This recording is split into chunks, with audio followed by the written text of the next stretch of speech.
নমস্কার বন্ধুরা, হিরাজ কিচেনে তোমাদের সকলকে অনেক অনেক স্বাগত জানিয়ে আজকে আবার একটি নতুন ভিডিও নিয়ে চলে এলাম। আজকে মালপোয়া বানাবো আমি, আপনারা দেখতেই পাচ্ছেন আশা করি। আর খুবই সহজে, খুবই জুসি এবং একদম নরম তুলতুলে মালপোয়া আপনিও কিভাবে বাড়িতে বানিয়ে নিতে পারেন, আর ফুল মেজারমেন্ট সহ।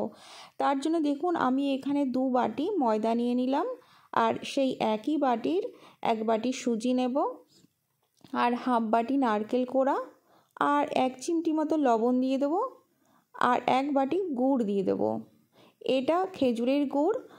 আর এখানে সামান্য 2 থেকে 3 চামচ মতন চিনি দিয়ে দিলাম, আর একটু মৌরিকে আমি হালকা এইভাবে হাতে ঘষে দিয়ে দিলাম আমি।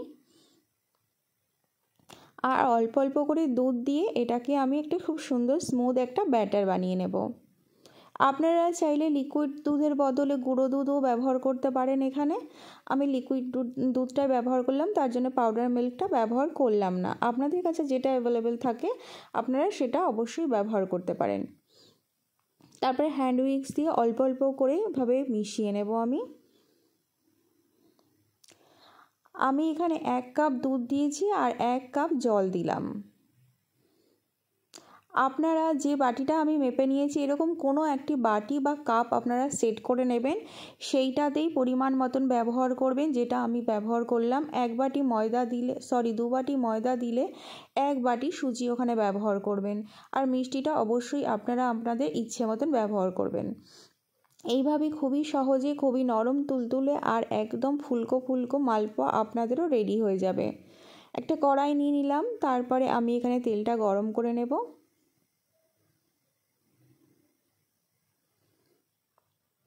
আর ব্যাটারটা আমি আরেকবার দেখিয়ে নিই। সুজিটাকে ভিজিয়ে রাখার পরে একটু ঘন হয়ে যায়, তারপরে আবার একটু জল দিয়ে আমি এটাকে এরকম একটা স্মুথ ব্যাটার বানিয়ে নিয়েছি। তারপরে অল্প অল্প একটা হাতার সাহায্যে এইভাবে আমি দেব। আর আপনারা যে সামান্য দানা দানা ভাবটা দেখতে পাচ্ছেন না, ওটা কিন্তু নারকেল কোড়া যেটা আমি দিয়েছি, সেটাই এর জন্য দানা দানা আপনাদের লাগছে। আর হাতের সাহায্যে ওপরে কিন্তু একটু তেল দেবো আমি ওপরে। তারপর দেখবেন খুব সুন্দর করে আস্তে করে একটু নাড়া দিলেই এটা এভাবে সুন্দরভাবে উঠে আসবে। আর একদম দেখুন ফুলকো লুচির মতন ফুলে গেছে।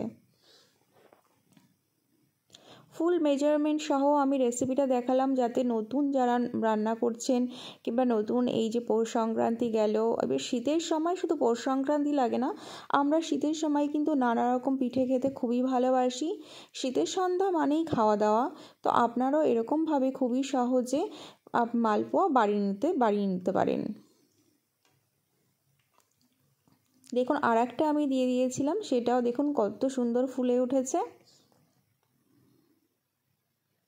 সাইডে আর একটু জায়গা করে আমি আর একটা দিয়ে দেব। আপনাদের যদি কড়াইতে স্পেসটা কম থাকে তাহলে আপনারা একটা একটা করেই ভাজবেন, একবারে বেশি দেওয়ার চেষ্টা করবেন না, তাহলে কিন্তু এটা লেগে যাবে। আশা করি দেখতেই পাচ্ছেন কত ফুলকো ফুলকো আমার মালপোয়া রেডি হয়ে গেছে। আর এগুলোকে আমি এখন তেল ঝরিয়ে তুলে নেব। খুব সুন্দরভাবে কিন্তু এগুলো হয়ে গেছে। একটু তেল ঝরিয়ে নেবেন একটু বেশি সময় ধরে। যেটা আমি পরে দিয়েছিলাম ওটা কিছুক্ষণ পরে নামাবো। দেখুন আরও দুটো আমি এরকম ভেজে দেখিয়ে দিলাম, কত সুন্দর হচ্ছে। কিন্তু সমস্ত উপকরণ যদি পারফেক্টভাবে আপনি ব্যবহার করেন তাহলে আপনারও কিন্তু এরকম সুন্দর মালপোয়া রেডি হয়ে যাবে। একে একে আমি সমস্তগুলো ভেজে নিয়েছি, আপনারা দেখতেই পেলেন। এবার চলুন আমি একটা চিনির শিরা তৈরি করব। তার জন্য ওই একই বাটির 1 বাটি চিনি নিয়ে নিলাম আর 1 বাটি জল নিয়ে নেব। সুন্দর করে চিনিটা গলা পর্যন্ত আমাদের অপেক্ষা করতে হবে। দেখুন চিনিটা গলে গেছে, এখন কিন্তু একটু চটচটে চিনির শিরা তৈরি হয়ে গেছে আমাদের। এটা 2 থেকে 3 মিনিট ফোটালেই এটা সুন্দর রেডি হয়ে যাবে শিরাটা। আর আপনারা চাইলে এখানে কেশর কিংবা ফুড কালার ব্যবহার করতে পারেন। আমি কোনো আর্টিফিশিয়াল কালার ব্যবহার করব না, আর ফ্লেভারের জন্য একটু এলাচ ব্যবহার করলাম। আর দেখুন এইরকম একদম চটচটে একটা শিরারই আমাদের প্রয়োজন, কোনো তার ঠারে দরকার নেই। আর এই শিরার মধ্যে, গরম গরম শিরার মধ্যে আমি পিঠাগুলো এপিট ওপিট করে ভালো করে ডুবিয়ে তুলে নেব। খেয়াল রাখবেন পিঠাটাও যেন হালকা গরম হয় আর শিরাটাও যেন গরম হয়, তাহলে পিঠার ভেতরেও কিন্তু চিনির শিরাটা খুব সুন্দরভাবে ঢুকে যাবে, পিঠাটা কিন্তু ভীষণ জুসি হবে।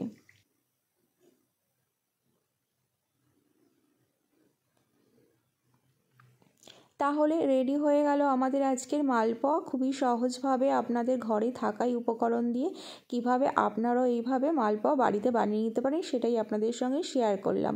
কেমন লাগলো রেসিপিটা জানাতে কিন্তু একদম ভুলো না। আর যদি ভালো লাগে তাহলে কিন্তু অবশ্যই একটা লাইক করে যেও। আর ওপর থেকে আমি একটু সামান্য পেস্তা বাদাম এরকম কুচিয়ে ছড়িয়ে দিলাম, তাতে দেখতেও ভালো লাগে আর খেতেও একটু ভালো লাগে।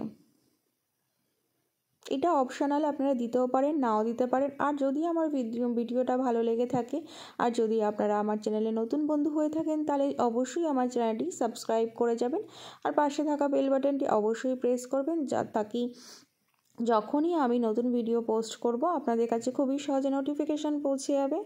আজকের মতন এখানেই বিদায় নিচ্ছি। ভালো থাকবেন, সুস্থ থাকবেন, আবার ফিরে আসবো নতুন কোনো ভিডিওর সঙ্গে। নমস্কার।